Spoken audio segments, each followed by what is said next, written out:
Her husband told 300 people she had let herself go. He said it loud enough for the whole ballroom to hear. He wanted his mistress to laugh, she did. But the man standing at the top of the staircase did not laugh. He reached for his phone and sent one text message that would destroy everything Andrew had ever built.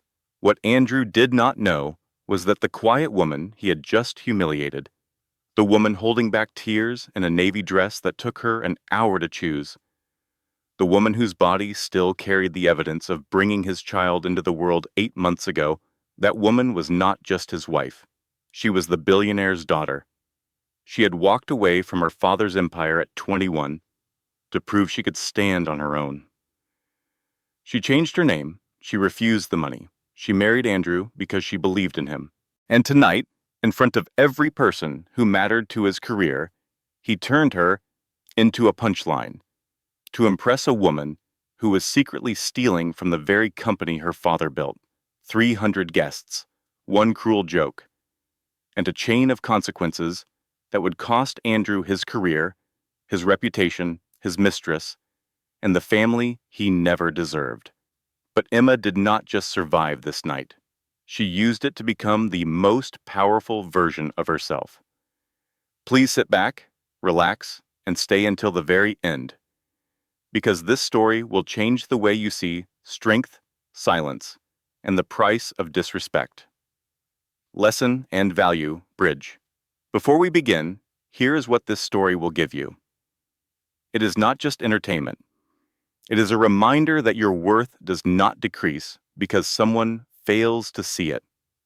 Every woman who has ever been mocked for her body after childbirth, dismissed by a partner who forgot what sacrifice looks like, or made to feel small in a room full of strangers, this story is for you. Emma's journey will show you that the most powerful thing you can ever do is refuse to let someone else's cruelty define your value. Now, if stories like this matter to you, take 1 second and hit that subscribe button so you never miss one.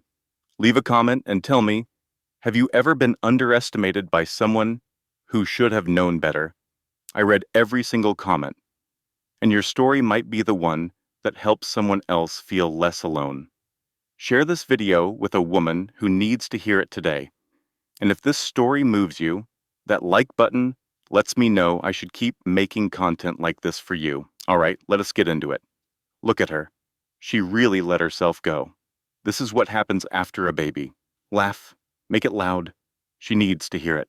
Andrew Blackwell's voice cut through the elegant hum of the ballroom, like a blade disguised as a joke. 300 guests filled the grand hall of the Caldwell and Mercer annual charity gala, crystal chandeliers casting light across polished marble floors, and champagne flutes raised in polished hands. A string quartet played near the staircase. Laughter floated in careful, rehearsed bursts, and Emma Blackwell stood frozen beside a tall arrangement of white orchids, her navy dress suddenly feeling like a costume she had no right to wear.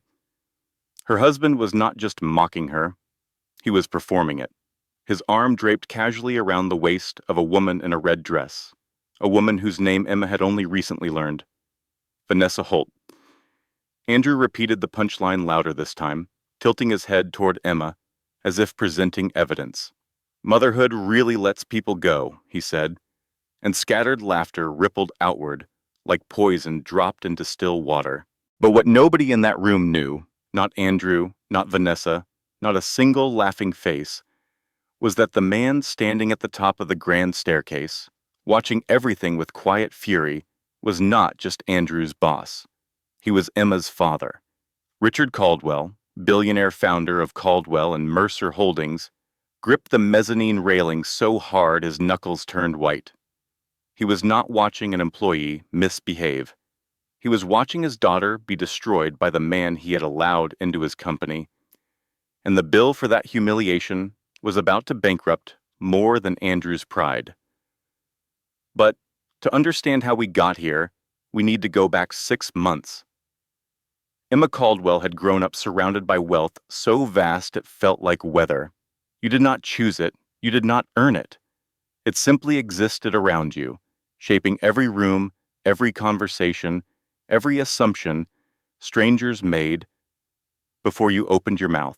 Her father, Richard Caldwell, had built Caldwell and Mercer Holdings from a single office above a hardware store into one of the most respected private equity firms on the eastern seaboard.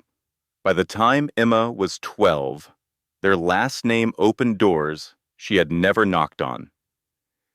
By the time she was 18, she hated those doors. It was not rebellion in the loud, dramatic sense. Emma loved her father deeply, but she had watched how people changed when they learned who she was. Friends became strategic, boyfriends became investors. Professors graded with invisible bias. She could never tell if anything she earned was truly hers. So at 21, Emma made a decision that stunned everyone who knew the Caldwell name. She changed her last name to Blackwell, her mother's maiden name. She declined her trust fund. She told her father she needed to know, with absolute certainty, that she could build a life without his shadow. Richard Caldwell, a man who had negotiated billion-dollar deals without flinching, sat in his study that night and cried, not because he was angry, because he was proud, and because he knew pride and loss often arrive together. Emma put herself through law school. She graduated near the top of her class at Columbia, passed the bar on her first attempt, and joined a respected firm in Manhattan, specializing in corporate litigation.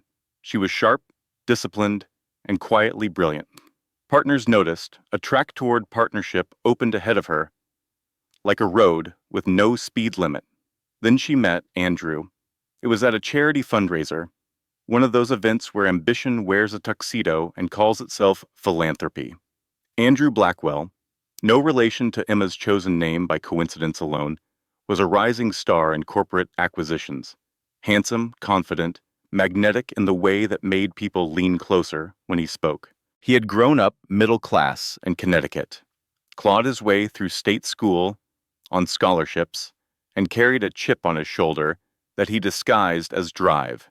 Emma saw the hunger in him and mistook it for passion. Andrew saw the warmth in her and mistook it for softness. They fell fast and married within a year. When Andrew received an offer from Caldwell and Mercer Holdings, Emma felt the universe pulling a cruel joke. She never told him. Richard, respecting his daughter's wishes, said nothing, but he watched. He had always watched. The offer was legitimate. Andrew's resume was strong, his interview impressive. Richard did not hand him the job, but he did not block it either. He wanted to see what kind of man his daughter had chosen. Time, he believed, reveals everything. Emma stepped back from her legal career when the pregnancy came. It was not a decision she made lightly. Andrew's travel schedule had intensified. The firm demanded 60-hour weeks, and Emma wanted their child to have what she had craved most growing up: presence, a parent who was simply there. She kept her bar license active. Almost as an afterthought, she renewed the paperwork, paid the fees, completed her continuing education credits online while nursing at 2 in the morning. She told herself it was practical, a safety net she would probably never need. That decision, made between diaper changes and sleepless dawns, would later save her life. The pregnancy was difficult. At 32 weeks, Emma developed preeclampsia. Her blood pressure spiked dangerously. Her doctor, Helen Brooks, ordered immediate bed rest. For 2 months, Emma lay in their bedroom, monitoring her blood pressure, timing contractions, terrified that every headache meant something worse. Andrew visited the hospital twice. He sent flowers once. He told colleagues Emma was fine, exaggerating her comfort to avoid inconvenient sympathy. During month 7 of the pregnancy, Andrew started coming home late. The excuses were polished: client dinners, strategy sessions, a deal that required FaceTime. Emma noticed, but she was too sick. too scared, too focused on keeping their baby alive, to investigate. Her best friend, Margaret Torres, who everyone called Maggie, noticed too. Maggie was a family law attorney with a mouth that could cut glass and a loyalty that could stop bullets. She visited Emma on bed rest one Tuesday, carrying a gift basket labeled Survival Kit. Inside were chocolate bars, dry shampoo, a tiny empty flask with a note that read, "For after," and a baby onesie printed with the words, "I am the reason Mommy drinks coffee." Emma laughed so hard she triggered a blood pressure spike, and Maggie spent the next 20 minutes apologizing while simultaneously eating the chocolate she had just gifted. But beneath the laughter, Maggie's eyes were sharp. She had seen Andrew's car parked outside a restaurant downtown at 10:30 on a Wednesday. A restaurant with no conference rooms and very dim lighting. She said nothing to Emma. Not yet. Some truths need timing more than volume. Lucas arrived on a stormy March morning, 6 pounds and 4 ounces of screaming, miraculous life. Emma held him against her chest and felt every fractured piece of herself fuse back together. The delivery had been hard. 36 hours of labor, an emergency intervention, blood loss that left her pale and shaking. But Lucas was here, breathing, perfect. Andrew held his son for 4 minutes before checking his phone. The months that followed reshaped Emma in ways mirrors could not fully capture. Her body healed slowly, each ache a quiet testament to what it had endured. Sleep became a myth she vaguely remembered. She learned to eat with one hand, shower in under 3 minutes, and cry silently so the baby would not wake. She returned to life part-time, attending pediatric appointments, grocery shopping with Lucas strapped to her chest, managing a household that felt increasingly like a stage set for someone else's performance. Andrew saw the fatigue, but never the effort behind it. He saw the weight she had gained, but never the life she had grown. 8 months after Lucas was born, Andrew told Emma she would attend the Caldwell and Mercer annual charity gala. "You need to show face, he said, adjusting his cufflinks in the mirror. "Do not embarrass me." Emma stood behind him, holding their sleeping son, and felt something cold settle in her chest. Not anger. Something quieter. The beginning of clarity. She chose a deep navy dress. Simple, elegant, forgiving. She spent an hour on her hair and makeup, trying to feel like the woman she remembered being. For one brief moment, standing in front of the bedroom mirror, she felt beautiful. That feeling would last exactly 45 minutes. The ballroom of the Grand Metropolitan Hotel shimmered beneath 15 crystal chandeliers, each one worth more than most people's annual salary. Executives in tailored suits moved through the crowd like chess pieces, their spouses accessorized and smiling, laughter rising in precise, social intervals. The air smelled of expensive perfume and ambition. Emma entered beside Andrew, her hand resting lightly on his arm. He walked 2 steps ahead, scanning the room the way he always did, searching for the most important person present and calculating the shortest path to their attention. Emma smoothed the fabric over her waist. The dress fit well, but her body still felt unfamiliar, softer in places that used to be sharp. Honest in ways she was still learning to accept. She reminded herself that she was here to support her husband, that this was partnership, that the discomfort in her stomach was just nerves. Andrew spotted a cluster of senior partners near the bar and steered them toward it without asking. He shook hands with the confidence of a man who believed proximity to power was the same as possessing it. Emma smiled politely, introduced herself to spouses she had met before, and pretended not to notice that Andrew had not introduced her once. A colleague approached them, a kind-faced woman from the marketing department whose name Emma remembered because she had sent a baby gift after Lucas was born. The woman complimented Emma's dress with genuine warmth and asked about the baby with the sort of interest that comes from actually caring. Emma's smile grew real for the first time that evening. "Thank you," she said. "He is wonderful, exhausting, but wonderful." Andrew laughed too loudly, cutting in with a grin that carried farther than he intended. "That is generous," he said, gesturing toward Emma with his champagne glass. "Motherhood really lets people go." The words landed like a slap wrapped in silk.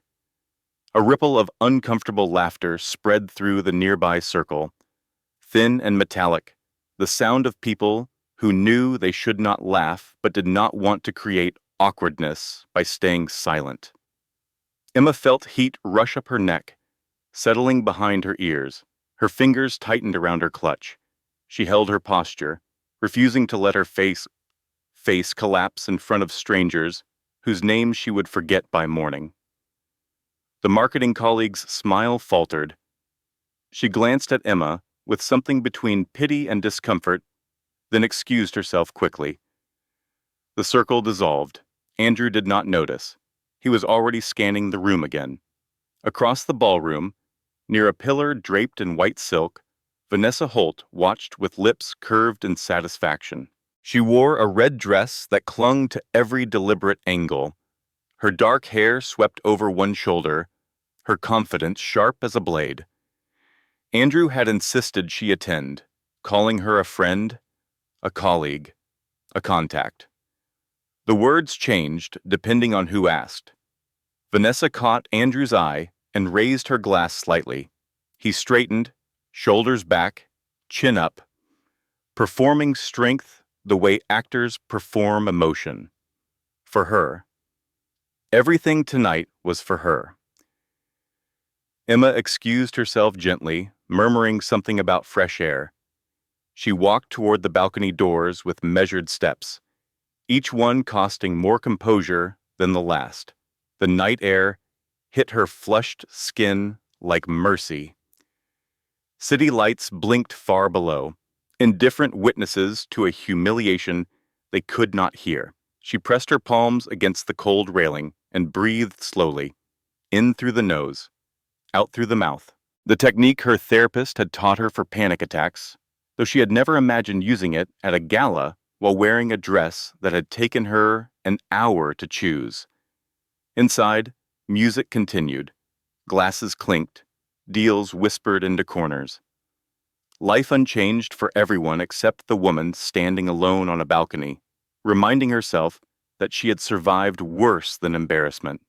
She wiped the corner of her eye carefully, refusing tears the satisfaction of falling. She thought of Lucas asleep at home with the babysitter. His tiny fist curled around a stuffed elephant. She thought of labor, 36 hours of pain that had produced the most perfect thing she had ever seen. Compared to that, this was survivable. Unfair, but survivable. When she returned inside, the scene had worsened. Andrew and Vanessa stood together near the dessert table, close enough that their shoulders touched.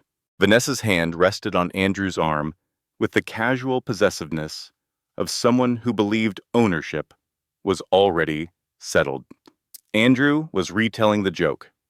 Louder this time. Crueler. "I told her to hit the gym before tonight," he said, his voice carrying across nearby conversations. Clearly she thought I was joking. Vanessa laughed, bright and sharp, and then she noticed Emma standing 8 feet away. Instead of stopping, instead of showing the minimal human decency of silence, Vanessa turned directly to Emma and spoke. "Oh, honey, do not worry. Some women just are not built to bounce back. It is genetic." The words were delivered with a smile so polished, it could have been mistaken for kindness by anyone not standing in Emma's shoes. Vanessa leaned into Andrew and whispered something that made him laugh again. Their shared amusement landing on Emma like a second blow before the first had finished hurting. Emma's hands trembled.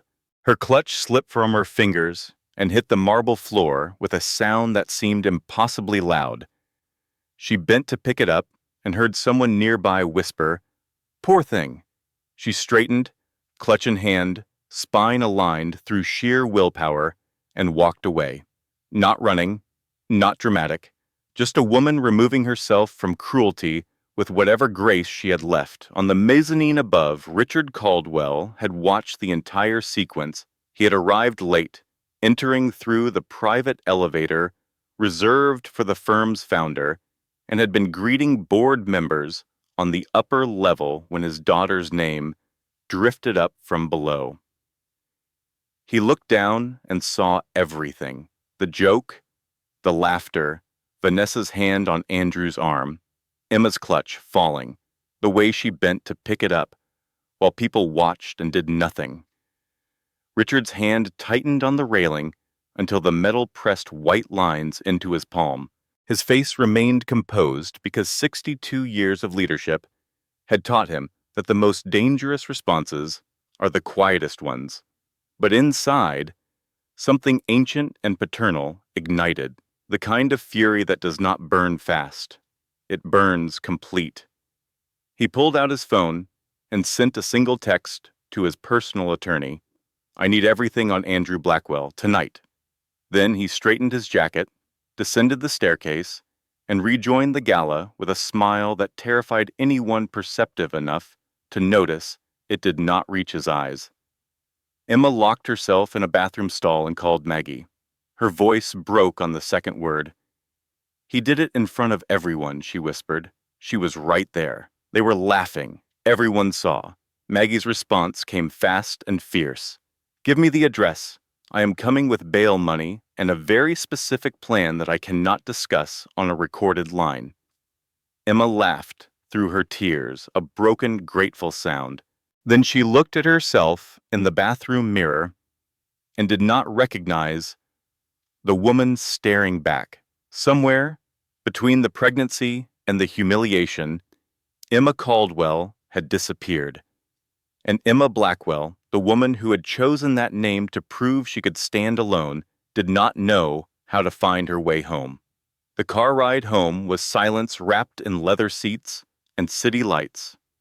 Andrew drove with one hand on the wheel and the other checking his phone at red lights.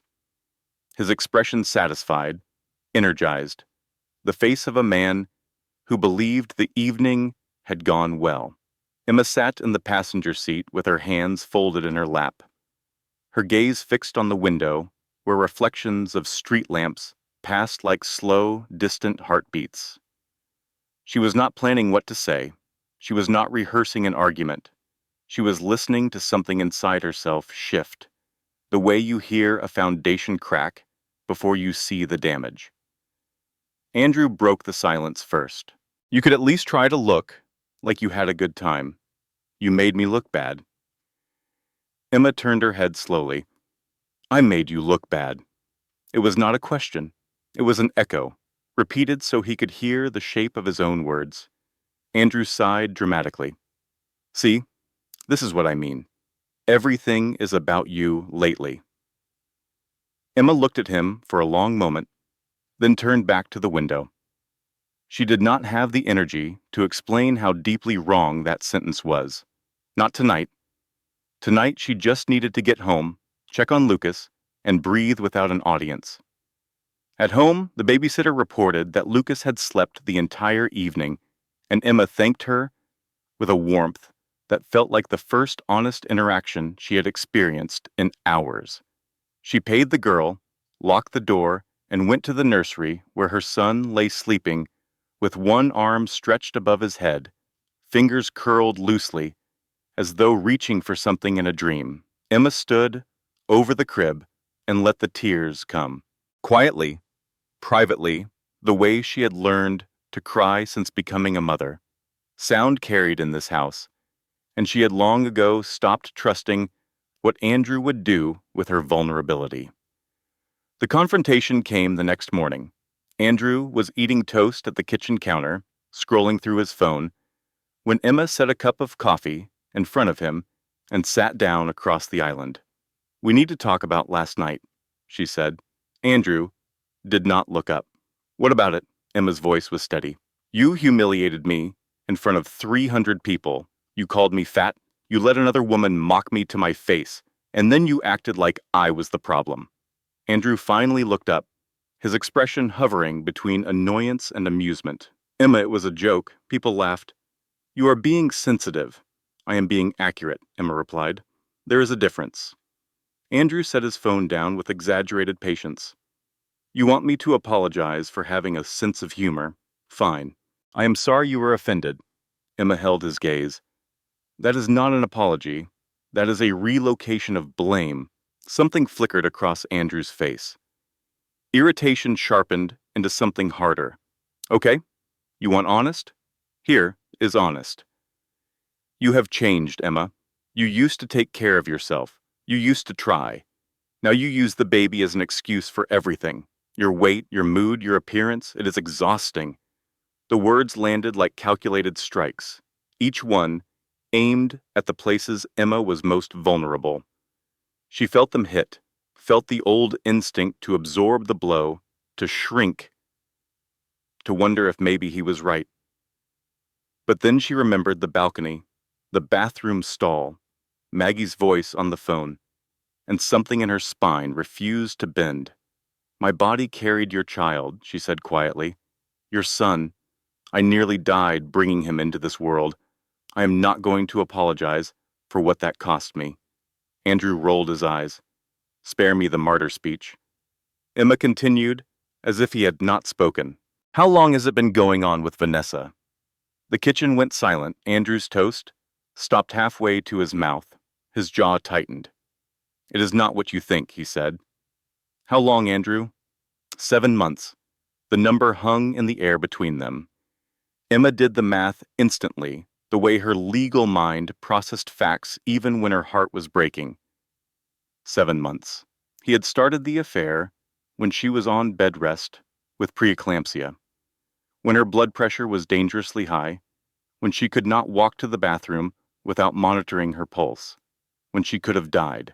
She stood up slowly, steadying herself on the counter, not because she was weak, but because the weight of that realization needed a moment to settle into her bones. Andrew scrambled. Emma, listen. It meant nothing. She pursued me. I was stressed, scared about the baby, about money, about everything. It just happened. Affairs do not just happen, Emma said, her voice low and precise. They are chosen, every single time. I will end it, Andrew said quickly, his voice shifting into the urgent, desperate register of a man watching his safety net fray. I swear. It is over. I will go to counseling. Whatever you need. Emma looked at him, not with anger, not with forgiveness, with the exhausted clarity of someone who has been lied to so many times that truth and performance have become indistinguishable. She wanted to believe him. She was tired enough, lonely enough, scared enough to want it. Lucas needed a father. She needed stability. And some part of her, the part that still remembered falling in love with a charming man at a charity fundraiser, whispered that maybe people could change. Okay, she said finally. Counseling. And it ends with Vanessa. Completely. Andrew nodded eagerly, already composing the version of this story he would tell himself later. The version where he was forgiven because he deserved to be.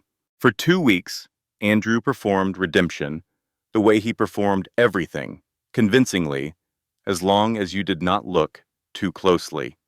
He came home early. He brought flowers. He held Lucas with something that approximated tenderness. He told Emma he had ended things with Vanessa, that it was done, that he was committed. Emma began to hope. It was cautious hope, bruised and limping, but it was there.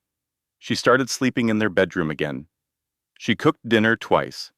She let Andrew kiss her forehead one night and did not pull away. Maggie called on a Thursday afternoon to check in. How is the reformed husband? She asked with the skepticism of a woman who had represented too many cheating spouses to trust redemption timelines. He is trying, Emma said. Maggie paused. Trying is not the same as changed, M. Watch his phone, not his flowers. Emma bristled. I trust him, Maggie. Maggie's voice softened. I know you do, honey. That is what scares me. The second phone appeared on a Wednesday afternoon, delivered not by investigation but by an 8-month-old baby with strong arms and impeccable timing.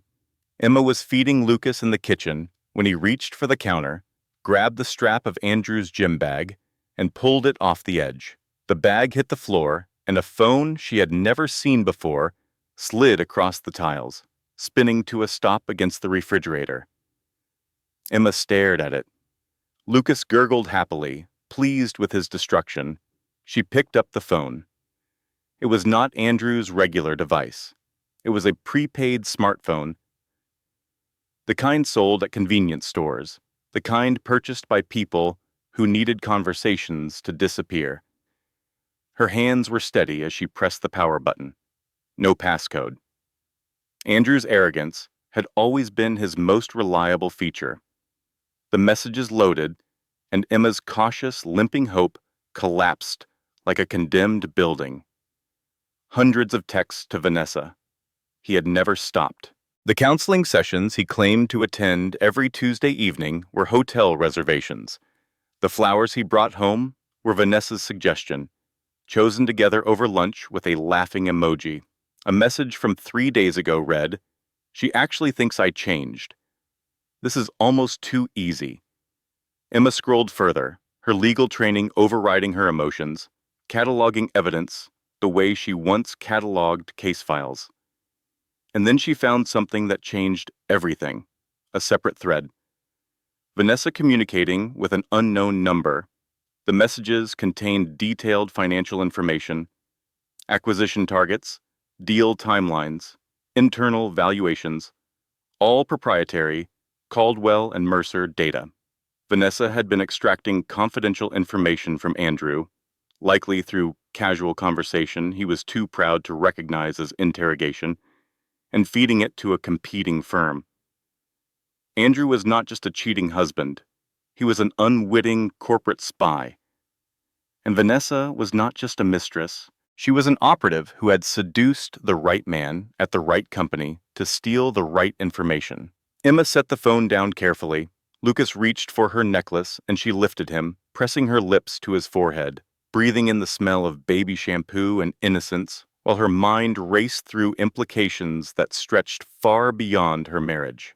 If she exposed Vanessa's espionage, Andrew could face federal charges. Her son's father could become a felon. Lucas would grow up visiting his dad through security glass. If she stayed silent, her husband would continue betraying both her and the company her own father had built from nothing. She sat in the nursery that night long after Lucas fell asleep, staring at the ceiling in the blue glow of his nightlight, feeling the walls of her life close in from every direction. At 2 a.m, she called Maggie. Maggie answered on the 4th ring, voice thick with sleep. Someone better be dead. Not yet, Emma said. But the night is young. A pause. Then the sound of Maggie sitting up, sheets rustling, a lamp clicking on. I will put coffee on.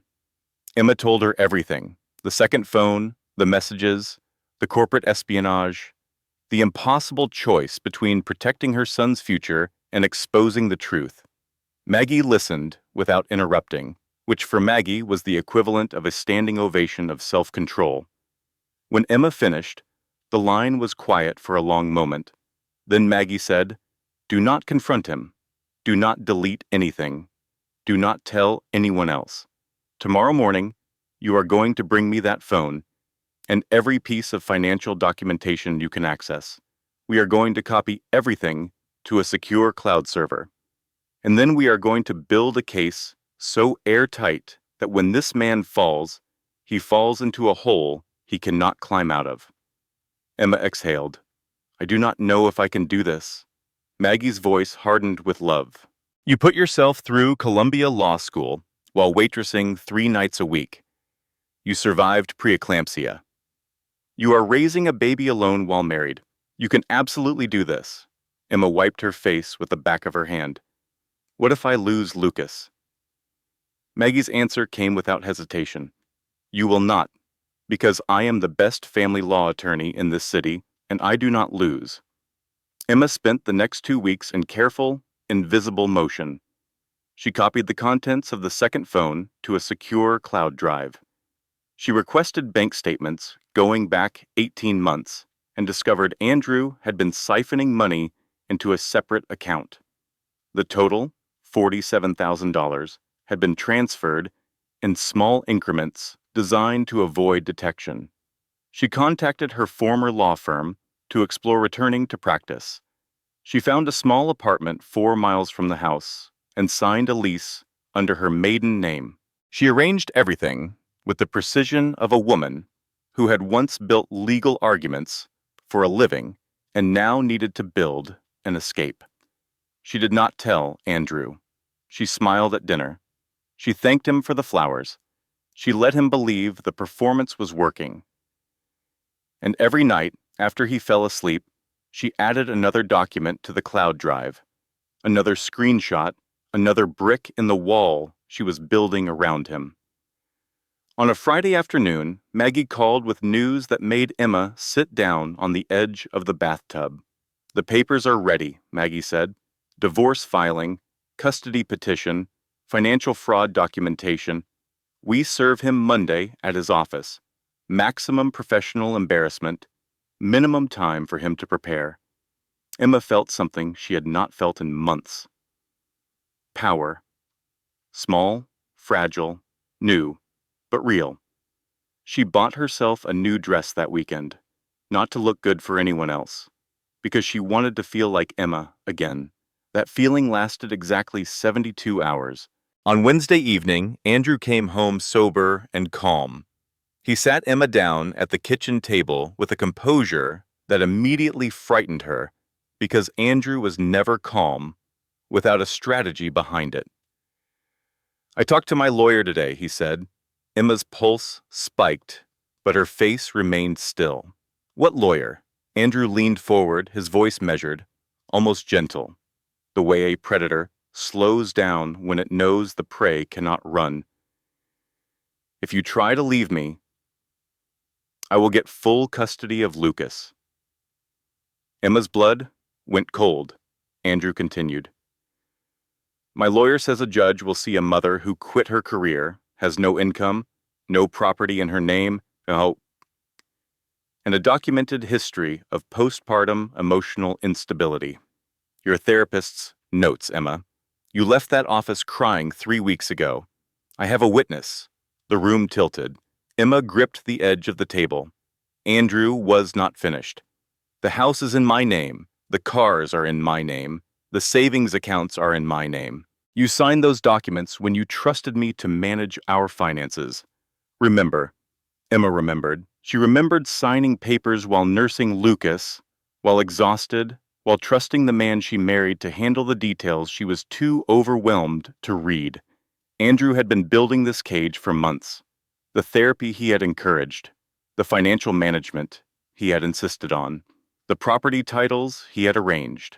Every kind gesture had been a bar in a cell she could not see until the door was already locked. And then the catastrophes came in rapid succession, one after another, like waves designed to drown. First, she discovered that every major asset, the house, both vehicles, the investment portfolio, was solely in Andrew's name. Her name appeared on nothing of value. Second, Andrew revealed he had been recording her. Her worst moments captured on his phone. Crying after the gala. A shouting match where she threw a glass in frustration, a fight he had deliberately provoked. A panic attack at 3 a.m. when she could not stop shaking. He had compiled these recordings into a file and shared them with his attorney. Third, Emma received a call from her new landlord. Andrew had found out about the apartment. He had tracked her car, contacted the property manager, and claimed Emma was mentally unstable and potentially dangerous to herself. The lease was terminated. Her deposit would be returned by mail. The landlord sounded apologetic but firm. Everything collapsed at once. Her escape route was gone. Her finances were controlled. Her emotional health had been weaponized. And the man sitting across the kitchen table from her was smiling with the satisfaction of someone who had built a trap and watched it close perfectly. "You are not going anywhere," Andrew said. "And if you try, you will lose everything, including Lucas."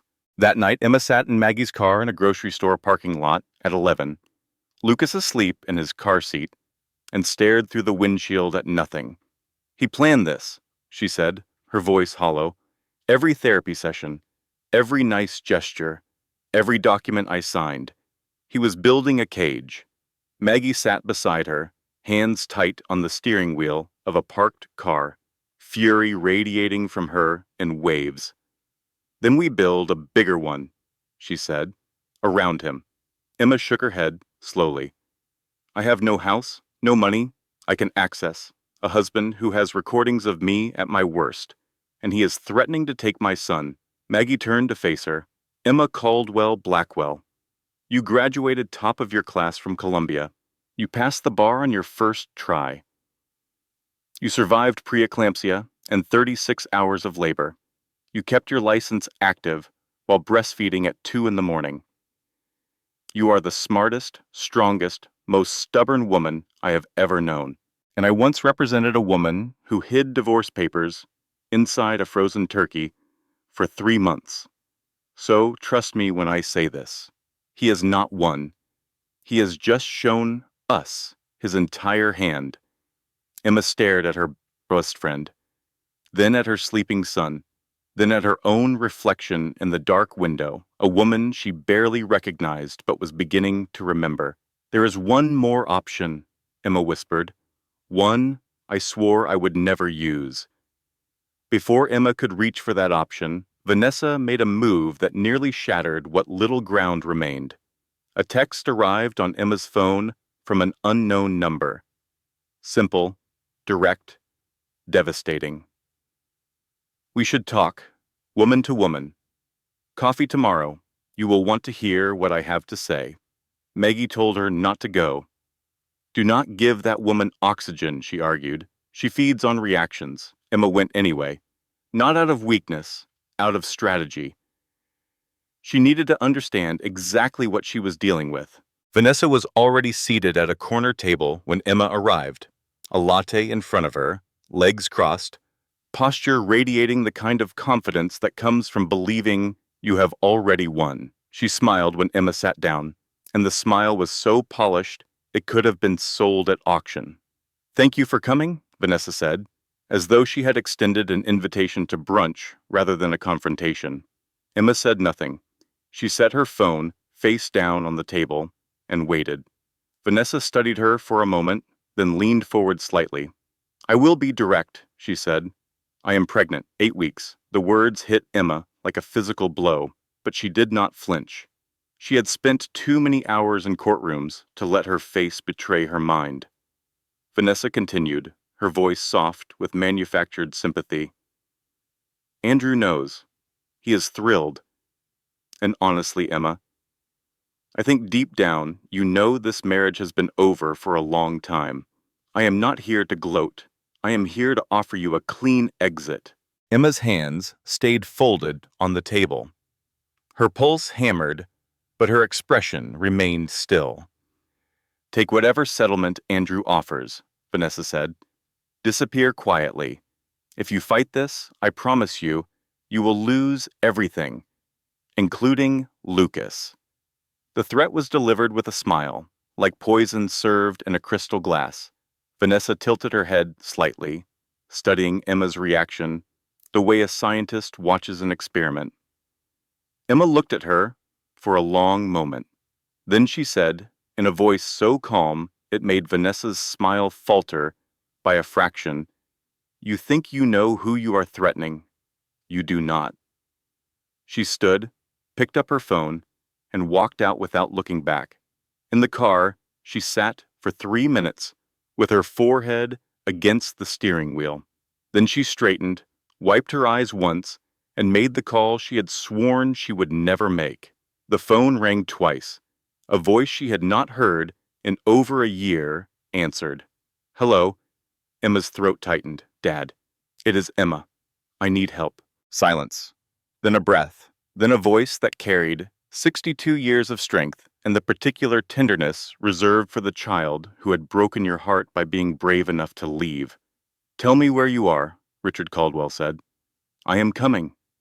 They met at a quiet restaurant Richard owned but rarely visited, a place with leather booths and low lighting where conversations could happen without witnesses. Emma arrived first. She had not seen her father in person in over a year. Their last conversation had been by phone, brief and painful. Emma insisting she needed to stand alone, Richard respecting her wish while quietly dying inside. When he walked in, Emma noticed he had aged. The hair was whiter, the lines around his eyes deeper, but his posture was the same. A man who entered rooms as though he had built them, which in many cases he had. He slid into the booth across from her. For a moment, neither spoke. Richard broke the silence by sliding a menu toward her. "Order anything," he said. "I own the building." Emma almost smiled. "You own everything, Dad." That was kind of the problem. They looked at each other, and something between them softened. Not fully repaired, but acknowledged. Emma told him everything. Andrew's affair, the Gala humiliation, the custody threats, the financial trap, Vanessa's pregnancy claim, the second phone, all of it laid out in the precise, evidence-first manner of a woman trained in law and seasoned by survival. Richard listened without interrupting. When she finished, his face had gone through several stages of carefully controlled fury, finally settling on a stillness that Emma recognized from childhood. It was the expression he wore before making decisions that changed other people's lives permanently. Then he told her what he knew. His investigation, launched the night of the gala, had uncovered suspicious patterns in Caldwell and Mercer's recent deal failures. 3 major acquisitions had been sabotaged by leaked information. The losses totaled $12.3 million. James Whitfield, the company's general counsel, had traced the leak to deals that Andrew had access to, but could not yet identify the external recipient. Emma connected the dots for him. She described the messages on the second phone.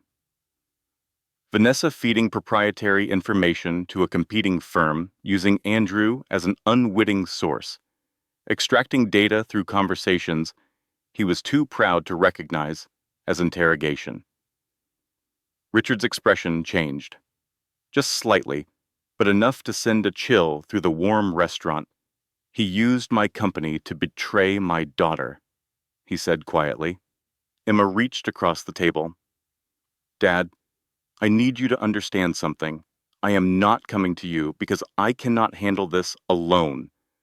I am coming because my son deserves every weapon I can give him." Richard nodded slowly.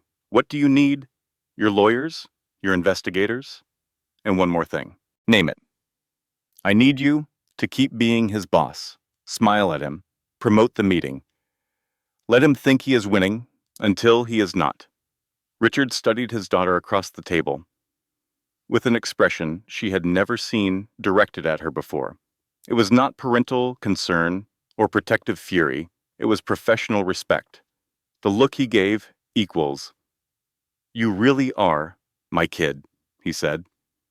Over the next 3 weeks, Emma assembled her team. Maggie handled divorce strategy and custody preparation. James Whitfield built the corporate espionage case with federal prosecutors. Richard's private investigators tracked Vanessa's network, financial transactions, and communications. Dr. Helen Brooks, Emma's obstetrician, prepared medical testimony documenting that Emma's preeclampsia had been worsened by stress during the exact period Andrew began his affair. The investigation uncovered revelations that arrived like dominoes falling. Vanessa was not pregnant. The claim was entirely fabricated. A private investigator discovered that Vanessa had told a friend over drinks, "The pregnancy test in my purse is from a website." $15 to end a marriage. Andrew's secret recordings of Emma were obtained in a two-party consent state. Every single recording was made without Emma's knowledge or agreement, making them not only inadmissible as evidence, but potentially criminal in themselves. The $47,000 Andrew had siphoned from their accounts had been transferred to Vanessa, who used portions of it to pay a junior analyst at Caldwell and Mercer for additional proprietary data. The paper trail connected Andrew's money directly to corporate espionage, making him an unwitting accomplice to a federal crime. James Whitfield sat in a conference room with Maggie reviewing the complete evidence package. His expression shifted from professional focus to genuine disbelief. So he stole from his wife to fund his mistress's espionage against his own boss, who is secretly his father-in-law, James said. Yes, Maggie confirmed. James stared at the ceiling. I need to sit down. Maggie looked at him. You are sitting down. I need to sit down more. Emma reactivated her law license on a Tuesday morning that felt like the first day of a life she had almost forgotten she was qualified to live. She walked into the state bar office, filed her paperwork, signed the forms, and walked out as attorney Emma Caldwell Blackwell. 3 years away from practice had not dulled the edge that Columbia had sharpened. It had simply been waiting, like a blade stored in a drawer. The plan required 3 simultaneous strikes, each one timed to land before Andrew could respond to the previous blow. Strike 1 was corporate. Richard would promote Andrew to a position requiring expanded security clearance. The enhanced background investigation would expose every financial irregularity, every hidden account, every transaction linking Andrew to Vanessa's espionage network.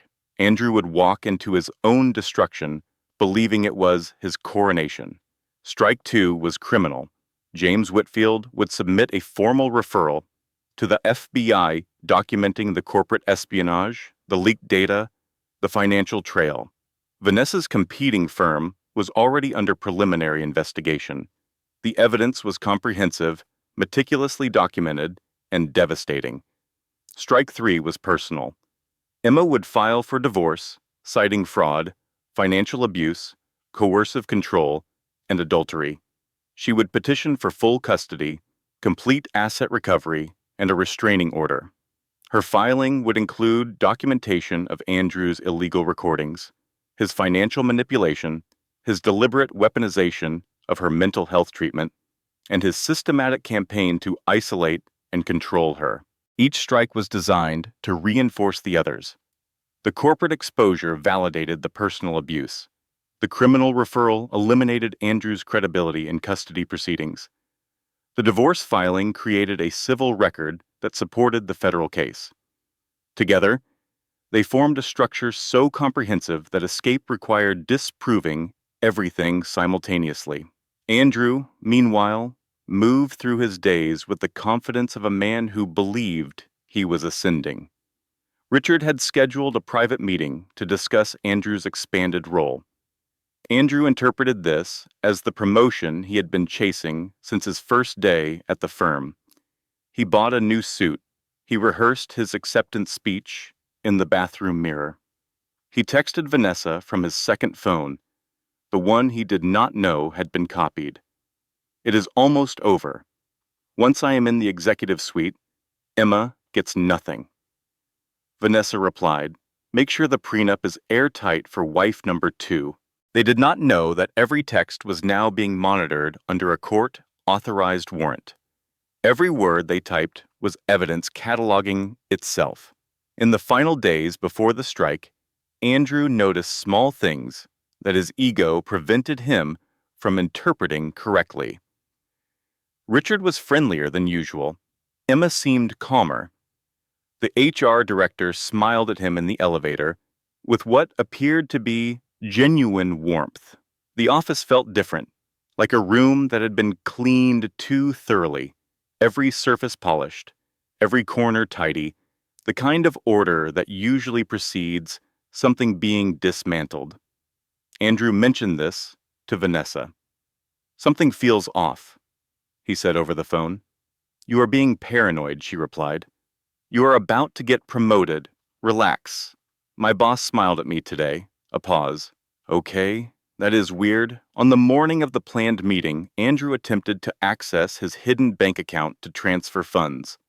The account was frozen. A legal hold had been placed by federal authority. His hands began to shake as he called the bank, navigated automated systems, and finally reached a representative who could only say, "I am sorry, sir. I am not authorized to provide details regarding the hold on your account." He called Vanessa. No answer. Called again. Straight to voicemail. A third attempt. The number had been disconnected. Andrew drove to Vanessa's apartment building during his lunch break. The doorman, a man named Gerald, who had always greeted Andrew with professional courtesy, looked at him with an expression that hovered between pity and discomfort. "Ms. Holt moved out 3 days ago," Gerald said. "Did not leave a forwarding address." Andrew stood in the lobby for a full minute, his reflection staring back at him from the polished marble floor. Vanessa had discovered the investigation through her own channels and fled. She had abandoned him completely, taking the $47,000, the promises, the fabricated pregnancy, and every illusion Andrew had built his future upon. That evening, Andrew drove home in a state of numb disbelief. When he walked through the front door, the house was quiet. Not the tense quiet of recent months, a different quiet. The kind that fills a space after the people who lived there have already left. Lucas's crib was empty. Emma's closet was half cleared. Her toothbrush was gone from the bathroom. Her laptop, her documents, the framed photo of Lucas from the hospital, all gone. On the kitchen counter sat a manila envelope. Inside were divorce papers, a restraining order, and a note in Emma's handwriting. Clear, steady, precise. "You wanted me to disappear quietly." I decided to disappear loudly. Andrew sank into a kitchen chair and stared at the papers until the words blurred. For the first time in his adult life, he had absolutely no strategy, no spin, no angle, no performance that could undo what was happening. The cage he had built for Emma had been quietly, systematically turned inside out, and he was now standing in the center of it.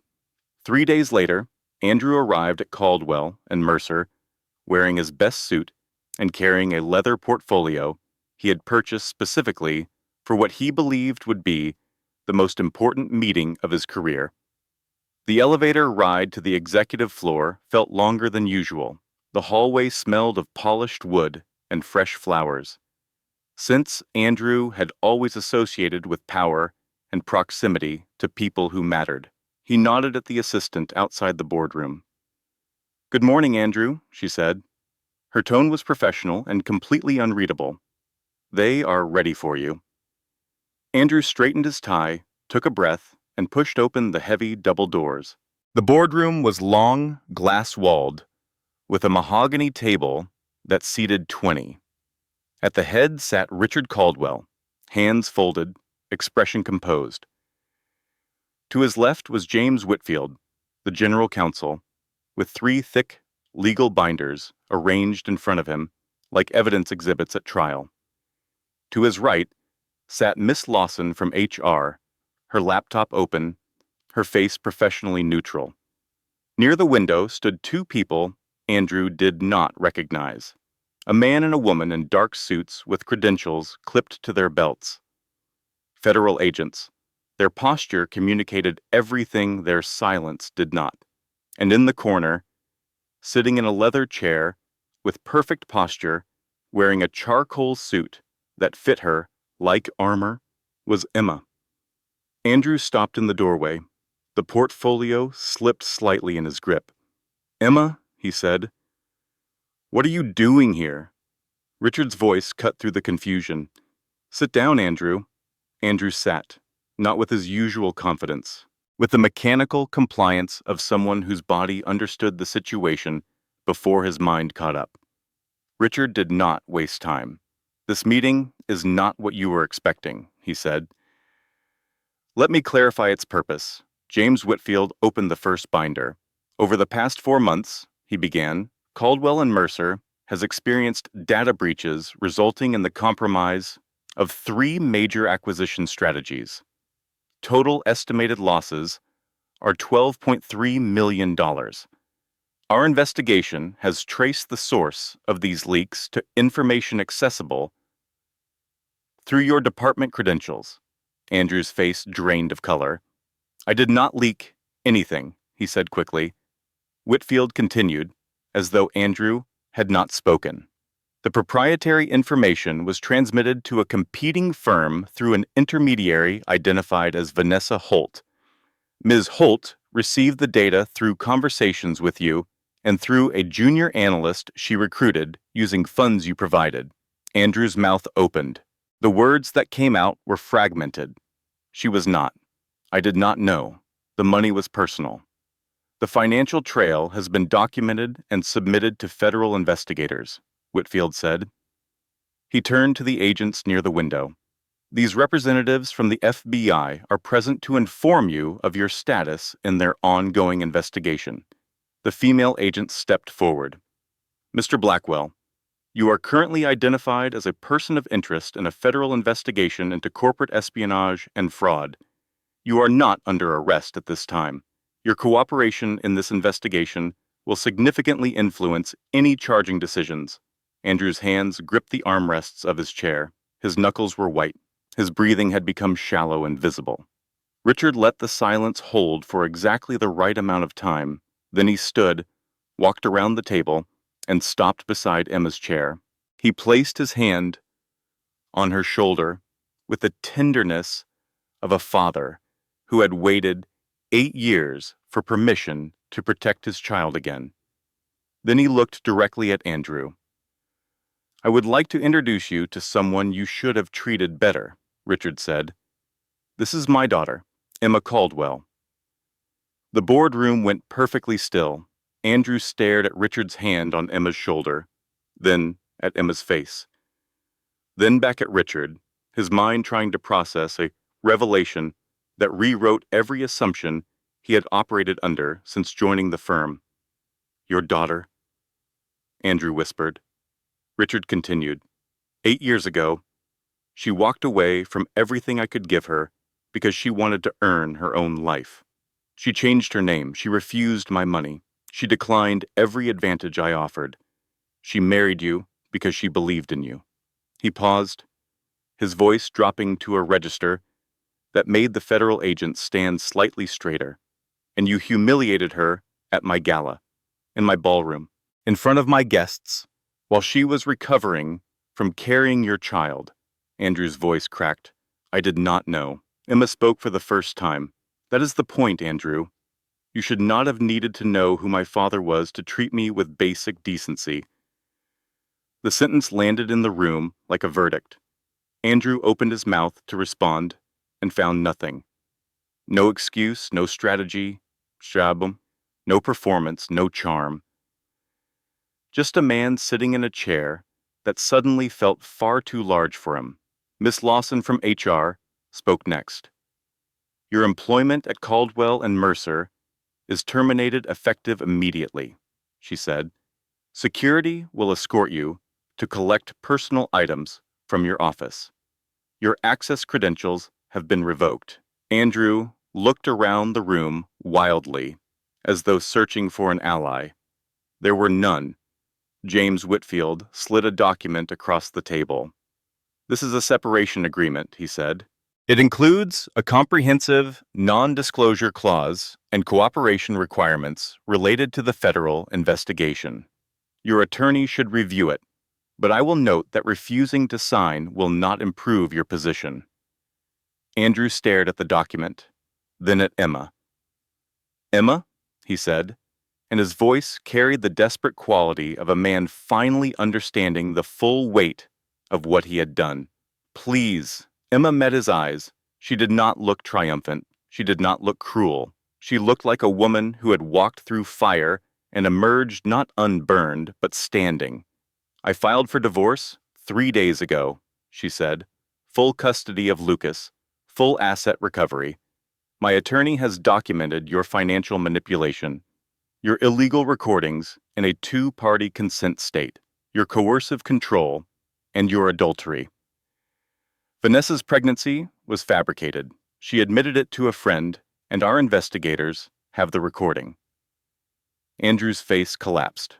Not dramatically. More like a building, settling after the supports are removed.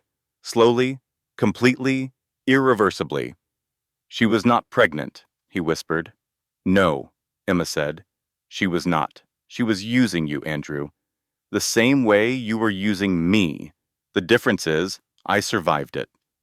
The consequences arrived in the weeks that followed with the methodical precision of a system designed to process accountability. Andrew cooperated with the federal investigation. He had little choice. The evidence against Vanessa was comprehensive, and his testimony as a cooperating witness was the only currency he had left to trade for leniency. He faced no prison time, but his career in finance was effectively over. His name appeared in industry publications not as a rising star, but as a cautionary footnote. The man who had chased applause at a gala now flinched at the sound of his own name in professional conversations. Vanessa Holt was arrested at a regional airport attempting to board a flight with a one-way ticket and a suitcase containing $43,000 in cash. She was charged with corporate espionage, wire fraud, and theft of trade secrets. Her firm paid an $8 million settlement. 3 of its senior partners were indicted. The fake pregnancy was exposed during proceedings, documented in court records that would follow her name through every background check for the rest of her life. The divorce was granted on a Tuesday morning in a courtroom that smelled of old wood and administrative coffee. Emma's attorney, Maggie Torres, presented a case so meticulously constructed that Andrew's lawyer requested 3 separate recesses to consult with his client, each time returning with a slightly more defeated expression. Full custody of Lucas was awarded to Emma. Child support was mandated at a level that reflected Andrew's earning capacity, which, given his career trajectory, was a number that would shrink with time. The house, the vehicles, and the investment accounts were determined to be marital assets acquired through a pattern of financial deception. Emma received the majority. After the hearing, Maggie and Emma sat on a bench outside the courthouse. The spring air was warm. Birds were unreasonably cheerful. Maggie leaned back and exhaled. "I told you, I do not lose," Emma smiled. "You also told me someone better be dead when I called you at 2 in the morning." Maggie shrugged. "I contain multitudes." They sat in comfortable silence for a moment. Then Emma said, "I keep waiting to feel victorious, but mostly I just feel tired." Maggie nodded. "Victory does not always feel like a parade. Sometimes it feels like finally putting down something heavy." Emma reconciled with her father, but not by becoming dependent on him again.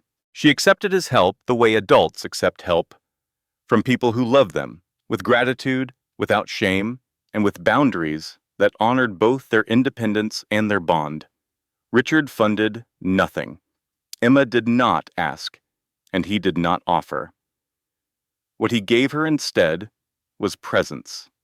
Sunday dinners where Lucas crawled across his grandfather's Persian rug, while Richard pretended to be annoyed and was visibly delighted. Phone calls on Wednesday evenings that started with business and ended with Richard asking how Lucas liked the stuffed elephant he had sent, the third one, because the first 2 had been loved into structural failure. One evening, sitting on Richard's patio, while Lucas chased fireflies in the yard, Emma said, "I should have called you sooner." Richard watched his grandson stumble and recover, stumble and recover. "You called exactly when you were ready," he said. "I could not have asked for more." Emma returned to legal practice. not at a massive corporate firm. She joined a mid-sized practice specializing in family law and domestic abuse advocacy. Her first week, she sat across from a woman whose story echoed her own so precisely that Emma had to excuse herself for a moment to compose her expression. She did not take the case personally. She took it professionally, and that discipline, the ability to channel pain into precision, made her exceptionally effective. Within months, her reputation grew, not because of her father's name, which she kept private, because of her work. She was thorough, strategic, compassionate, and relentless. Clients trusted her because she understood their fear from the inside. Opposing attorneys respected her because she never bluffed and never blinked. She bought a small house in a neighborhood with good schools and mature trees. 3 bedrooms, one for her, one for Lucas, one that she turned into a home office, where she worked after bedtime, legal briefs spread across a desk she had chosen herself. Maggie helped her move in on a Saturday. They carried boxes, assembled furniture badly, ordered pizza, and argued about where the couch should go with the passion of people debating constitutional law. When they finished, Maggie hung a framed sign in the kitchen. It read, "This home, protected by a lawyer, a billionaire grandpa, and a baby who bites." Emma laughed. A real laugh. The kind that starts deep in the chest and arrives in the room without permission. The kind she had almost forgotten how to make. Lucas took his first steps that autumn in the living room of their new house, wobbling forward with the determined concentration of someone who has no idea falling is an option. Emma caught him when he stumbled and lifted him into the air, and he squealed with joy that echoed off walls that belonged to them. She stood in the mirror one morning, looked at the body that had carried life and survived betrayal and rebuilt itself not into what it was before, but into what it needed to be now. And instead of criticism, she whispered, "You did it." It felt strange at first, like speaking a language she was still learning, but repetition turned it into truth. On a crisp Monday morning, 6 months after the divorce, Emma dropped Lucas at daycare. He was walking confidently now, all determined stride and wide eyes. She knelt, kissed his forehead, and said, "Go show them what you got, little man." He toddled through the door without looking back, already brave, already certain. She drove to her office. On her desk sat a new case file. She opened it, read the intake summary, and recognized the pattern immediately. A woman whose husband had humiliated her at a company dinner. A woman who believed she was trapped. A woman who did not yet know she had more power than she thought. Emma picked up the phone. "Hi, this is Attorney Caldwell. I understand what you are going through, and I want you to know you have more power than you think." She hung up 20 minutes later. Case accepted, strategy forming. She reached for her coffee and noticed her phone screen had lit up with a notification. A text from an unknown number. "I heard you are a lawyer now. I need one. Please." The message was signed with a single name. Andrew. Emma stared at the screen for 3 seconds. Then she set the phone face down on her desk and returned to her new client's file. She did not respond. She did not need to. Some chapters end not with a final sentence, but with the silence that follows when a person has finally, completely moved on. The story of Emma Blackwell, born Emma Caldwell, was not a story about revenge. It was not a story about a billionaire's daughter wielding her father's power to crush a cheating husband. It was a story about a woman who lost nearly everything and discovered that the most valuable thing she possessed had never been taken because it could not be, her knowledge of her own worth. She fell 3 times. She was betrayed by the man who promised to protect her. She lost her home, her confidence, and almost lost her child. But she never lost herself. She carried that self through hospital rooms and gala bathrooms and courthouse hallways, through 2 in the morning phone calls and therapist offices, and the quiet terror of realizing the person who should have loved her most had built a cage around her instead.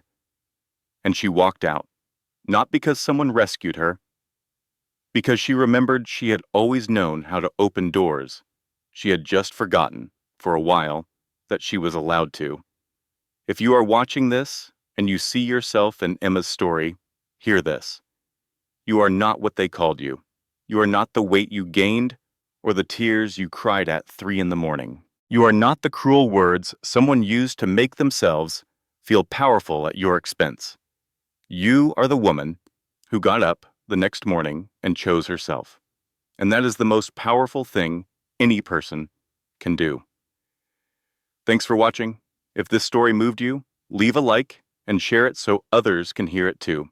And do not forget to subscribe for more powerful stories like this one. See you in the next one. Thank you so much for staying until the end. Before you go, I want you to know something important. This content was carefully researched, developed, and manually edited by our team to deliver meaningful stories with real-life lessons. Every character, every scene, and every twist was crafted with purpose to entertain you, to move you, and to remind you of truths that matter. We believe storytelling has the power to heal, to teach, and to connect us across every difference. Thank you for being part of this community. We will see you in the next one.